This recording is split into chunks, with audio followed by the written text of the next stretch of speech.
बोलले ना, सांगा ना काय लिहिलं, काय बोलले पकडलेले,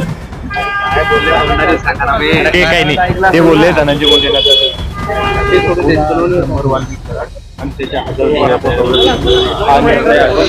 बंद करा. आता तुमचे आरोप ज्या वाल्मिक कराडे होते त्यांच्या जवळचे धनंजय मुंडे, त्यांचं मंत्रिपदावर वर्णी लागण्याची शक्यता वर्तवली जाते. मी आजच त्या गोष्टीवर बोलत नाही, पण तर असं काही व्हायचं म्हणजे तुमच्याकडून मला अधिकृत माहिती कळाली तर असं जर काही झालं तर 100 वाल्मिक कराड, 1000 त्याच्या टोळ्या आणि शेकडो खून व्हायला लवकरच सुरुवात होईल. हे शासनाला करायचं असेल तर त्यांनी त्यांचा विचार जे काही पद्धतीने करायचा ते करावा. यावर मी अधिकृत माहिती आल्यानंतर सगळे पुरावे माझ्याकडे आहेत की ही टोळी कशी या राजे आश्रयाखाली होती, राजकीय आश्रय कसा घेत होती आणि हे निष्पाप लोकांना कसं संपत होते. आता एवढंच मी अपेक्षित ठेवतो बोलणं.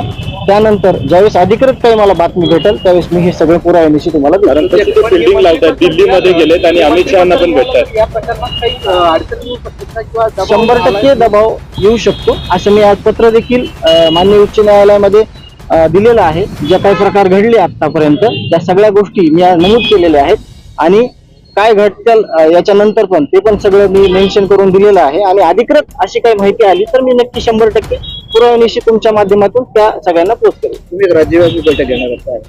आम्ही त्याबद्दल जे गावकरी आहेत त्या गावकऱ्यांना विचारात घेऊन किंवा गावकरी सगळे ठरवतील त्या अनुषंगाने मी त्याची पण माहिती तुम्हाला लवकरात लवकर देईल. जामीन अर्ज फेटाळल्यानंतर पूर्ण कुटुंबीय भावनिक झाले काय? जामीन अर्ज फेटाळल्यानंतर पूर्ण कुटुंबीय भावनिक झाल्याचं दिसून येतं. नाही, ही घटनाच एवढी क्रूर आहे. हे क्रूरकर्मी लोक आणि त्यांचे समर्थक यांच्यासाठीच ही गोष्ट म्हणजे काही मायने ठेवत नाही. नाहीतर समाजातल्या प्रत्येक घटकाला या गोष्टीची म्हणजे एवढी चीड आलेली आहे की एवढी ही फक्त हत्याच नाही केली तर त्यांनी जे त्यांची काय गुंडगिरी होती, गुन्हेगारी वृत्ती होती, ती गुन्हेगारी वृत्ती की आमच्या कुणी आडवं येईल आम्हाला खंडणी मागताना किंवा काही चुकीचे काम करताना तर त्याला आम्ही अशी शिक्षा देऊ असा त्यांना एक अप्रत्यक्ष किंवा प्रत्यक्ष असा त्यांना म्हणजे संदेश द्यायचा होता समाजाला, म्हणून हे केलं. यामध्ये सगळ्या प्रकरणामध्ये की सरकारी जे वकील साहेब आहेत तिथले गिराशे साहेब, त्याच्यानंतर फिर्यादीकडून जे वकील आहेत आमचे धनंजय पाटील साहेब आणि विशेष करून काल तब्येत बरी नसताना देखील एकदम चांगल्या पद्धतीनं नितीन गवारी पाटील यांनी हे सगळा युक्तिवाद केला. या सर्वांचे देशमुख कुटुंबियाकडून आपल्या सगळ्यांकडून म्हणजे मी आभार व्यक्त करतो आणि सीएम साहेबांवर किंवा सगळ्या ज्या या सिस्टीमवर आम्ही जे यंत्रणेवर विश्वास ठेवलेला आहे त्यांचे देखील आभार. एक प्रकारे म्हणजे जामीन दिला नाही म्हणजे कोर्टाने एक प्रकारे असं मान्य केलं की वाल्मिक कराड आता पूर्ण ज्यावेळेस ऑर्डर येईल कोर्टाची त्यावेळेस या सगळ्या गोष्टी तुम्हाला मेन्शन होतील. कारण आता मी बोलणं म्हणजे अजून लिगल ऑर्डर बाकी आहे, अजून आल्यानंतर त्या गोष्टी तुम्हाला कळतील. थँक्यू. काय जामीन अर्ज फेटाळला काय कळलं? खऱ्या अर्थानं मी प्रामुख्यानं बोललेला अशी गोष्ट हे जे सगळं चाललंय हे काव्यात्मक आहे. हा न्याय जो आहे तो काव्यात्मक आहे. 1999ला MCOC ऍक्ट आला, त्याच्यानंतर माझ्या एका निष्पाप भावाला ज्या लोकांनी संपवलं त्याच्यातला मुख्य आरोपी राष्ट्रसंत भगवान बाबा यांच्या जयंती दिवशी 14 जानेवारी दिवशी याच्यातल्या मुख्य आरोपीला मकोका लागला. ज्यांनी हे सगळा मकोका लावण्यासाठीचा कायदा आणला, पारित केला, त्याच्यामध्ये जे काही त्याचं योगदान होतं असे लोकनेते गोपीनाथरावजी मुंडे साहेब यांच्या जयंती दिवशी ही सगळी आर्ग्युमेंट होती. त्या दिवशी पूर्णपणे ही आर्ग्युमेंट झाली.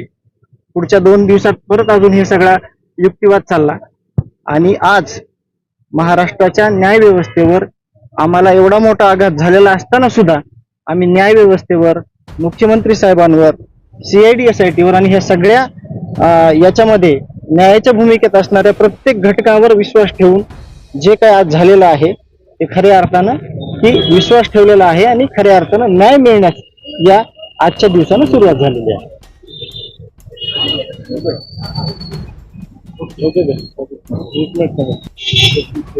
बोलू.